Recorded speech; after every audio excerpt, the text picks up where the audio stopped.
Okajonim, o'zimni baratdim. Men sizga bor yo'g'i bitta Gentra Sidirani puliga BYD Chazor'ni e'tibor bering. Elektronli, kojinnisini ko'rsatsam, nima deysiz? Mana jononni qarang, mana turishini qarang, dizaynni qarang. Dizaynni yorib yuborgan. Polni elektronli knopkalari o'zida, o'rta perforatsiya, chetlari qora napa koja bilan, strochkalari bilan, orqa endi komfort, orqada yumshoq, orqada bar patsaganchi joylari bor. Oddiy misol, tasavvur qilib ko'ring, qanaqa mashinangiz bor. Mashinangizni ichiga mana salon qo'yilsa, qanaqa turishini prosta tasavvur qilib ko'ring. Narxi bor yo'g'i $540. Ulgurib qolinglar. Hozir paytda bilasizlar, Gentra 3-paytdan yengisi ham narxi ancha baland.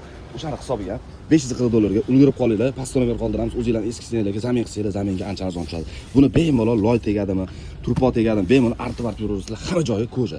Lekin mana dizaynga alohida e'tibor berib qo'ysanglar bo'ladi. Liboy mashinaga qo'ysanglar, shunaqa dizaynni ochib qo'yadigan senelarimiz bittasi. Nalichida bor yo'g'i bir dona komplekt. Gentra bormi, Lacetti, Cobalt, Nexia, Nexia 3, xullas va hokazo, Spark, Matiz hamma mashinaga ustunovka qilib o'rnatib beramiz. Ulgurib qolinglar, nalichida bor yo'g'i bir dona komplekt.